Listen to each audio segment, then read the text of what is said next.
E aí, pessoal, tudo bem com vocês? Espero que sim. Hoje nós vamos fazer a conferência da nossa avaliação, tá certo? Então vamos lá. Então, aqui na nossa avaliação, nós já temos aí a primeira questão sobre a chamada Inconfidência Mineira. A historiadora Cristina Leminski afirmou: sem a derrama, o movimento esvaziava-se. Para a população em geral, se a derrama não fosse imposta, não fazia grande diferença se as minas era ou não independente. O movimento era fundamentalmente motivado por interesses, não por ideais. A prisão dos homens mais eminentes de Vila Rica provocou alvoroço na cidade, e o Visconde de Barbacena foi obrigado a admitir que a tentativa de manter sigilo sobre o processo era inútil. Então, essa questão está falando sobre a questão da Inconfidência Mineira, ou também conhecida como Conjuração Mineira, né, que foi um processo, né, uma revolução que aconteceu pela questão dos impostos cobrados pela coroa portuguesa sobre, né, a colônia, né, os colonos que eram garimpeiros, né, que trabalhavam nas minas garimpando ouro, né, onde eles tinham que pagar então vários impostos sobre o ouro. E, né, a resposta para essa questão é a exploração tributária feita pela metrópole sobre os colonos portugueses no contexto da crise do antigo sistema colonial. Beleza? Na questão número 2, nós vamos ter aí a exploração dos metais preciosos encontrados na América Portuguesa no final do século XVII trouxe importantes consequências tanto para a colônia quanto para a metrópole. Entre elas, a solução temporária de problemas financeiros em Portugal, alguma articulação entre áreas distantes da colônia e o deslocamento de seu eixo administrativo para o centro-sul. Ou seja, né, foi uma solução para os problemas que estavam tendo, né, já que o açúcar tinha perdido o seu poder, né, como moeda da época. O ouro passou a ser aí, né, que era tão almejado pelos portugueses, passou a ser então, né, uma moeda de maior valor, com certeza, do que o açúcar, né? E o açúcar não era só extraído do Brasil, mas também das colônias africanas e das colônias lá da Ásia. Mas o custo de transporte era muito grande, né? E o ouro sendo extraído da colônia mais próxima para Portugal, então era a solução definitiva para a questão financeira da metrópole, né? A partir aí da exploração então do ouro. E é claro que isso possibilitou também a exploração do território, né, brasileiro, né, onde houve aí, né, um avanço para o interior da colônia, beleza? Para a próxima questão, assinale as colunas abaixo sobre a fiscalização da atividade mineradora no Brasil colônia. Então nós temos aqui o quinto, a finta, o sistema de captação e a derrama, que eram o quê? Impostos cobrados, né, da metrópole sobre a colônia, né, sobre o ouro. Então, o quinto, o que era o quinto? Uma taxa de 20% cobrada sobre o total minerado de ouro, prata e diamantes. A finta era a quantia anual fixa de cerca de 30 arrobas, né, sobre o ouro coletado durante o ano.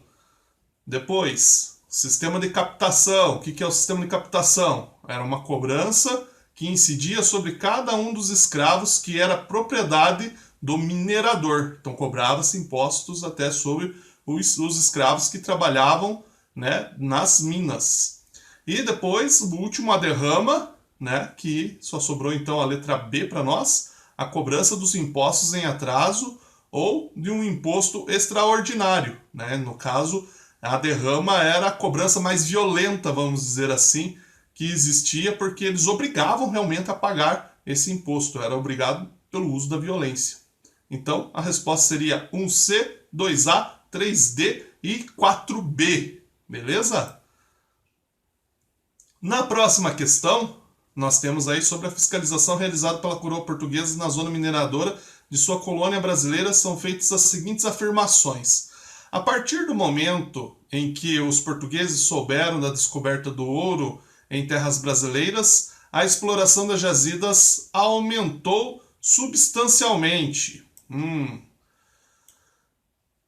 Depois, a pressão exercida pelos portugueses junto aos mineradores motivou uma série de conflitos entre os colonos e as autoridades metropolitanas. A escassez de metais e pedras foi sistematicamente respondida com o enrijecimento da fiscalização lusitana.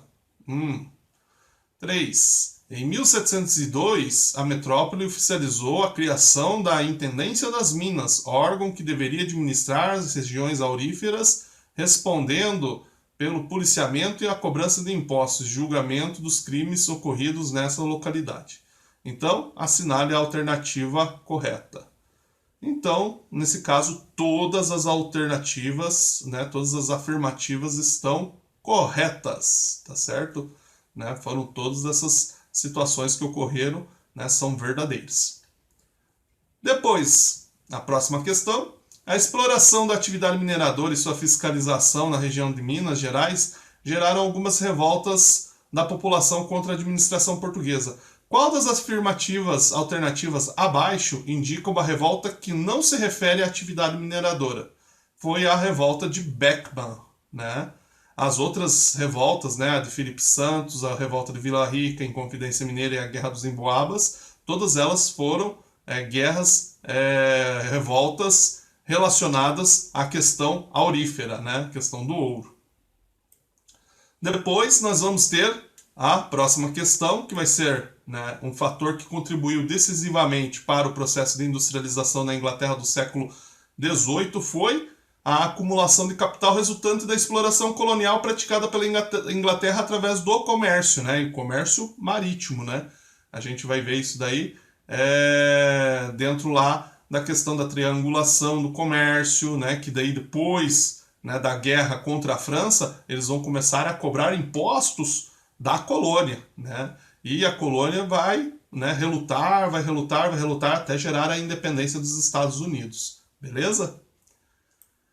Depois, a próxima questão, leia o texto e a seguir aponte a alternativa que se adeque à sua interpretação.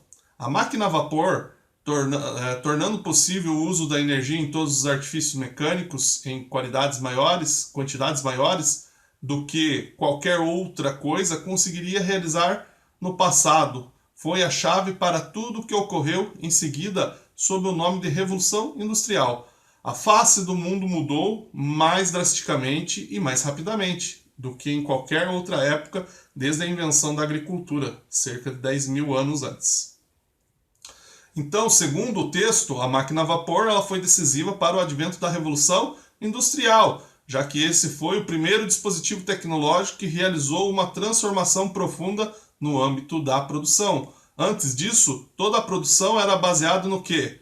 No trabalho manual, ou seja, na manufatura, e também no artesanato. Então, a máquina ela veio para acelerar a produção e melhorar aí também a questão da economia que estava surgindo já com a questão do comércio marítimo, mas agora potencializada pelo uso da máquina e da máquina a vapor, nesse caso da primeira Revolução Industrial. Depois, nós vamos ter a segunda Revolução Industrial se caracterizou, dentre outros motivos, pelo desenvolvimento de novas ferramentas, fontes de energia e setores industriais, surgindo principalmente a partir da segunda metade do século XIX. Sobre as inovações da segunda Revolução Industrial, aponta a alternativa abaixo que está incorreta. Nós não temos a presença do petróleo na segunda Revolução Industrial? Claro que temos. O petróleo foi um dos fatores muito importantes utilizados aí durante o período da segunda Revolução Industrial, como motor a combustão, Nós temos o caso do Henry Ford, com a criação do carro, o uso do querosene, tudo isso. A energia elétrica também foi um fator aí, da segunda Revolução Industrial, principalmente a discussão entre Thomas Edison e Nikola Tesla, Motor a combustão, como eu já disse, o Henry Ford, O aço, tudo passou a ser construído no aço. As novas construções começaram a surgir com aço, prédios começaram a surgir com aço, pontes começaram a surgir com aço, estradas de ferro começaram a surgir com aço. Então, ela é super presente nesse momento da segunda revolução industrial, né? O que não faz parte da segunda revolução industrial é a máquina a vapor, que pertence à primeira revolução industrial. Beleza? Então, e a próxima questão sobre a revolução industrial. Ocorreu principalmente por causa do acúmulo de enormes capitais provenientes da atividade mercantil? Ocorreu principalmente na Inglaterra, a primeira revolução industrial, e mais tarde em alguns países da Europa Ocidental e nos Estados Unidos com a segunda revolução industrial? 3. Trouxe como consequência a abolição da escravidão em alguns países com o objetivo de ampliar os mercados consumidores mundiais? Então, nesse caso, a questão correta para nós aqui é a resposta 1 e 2, né? Beleza?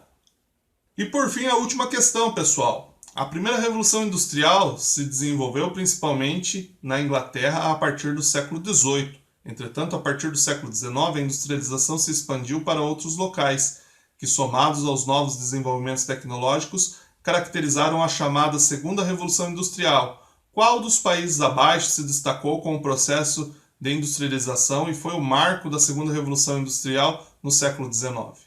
Né, pessoal? Então, aqui nós temos aí como resposta os Estados Unidos, né? A Segunda Revolução Industrial, ela aconteceu propriamente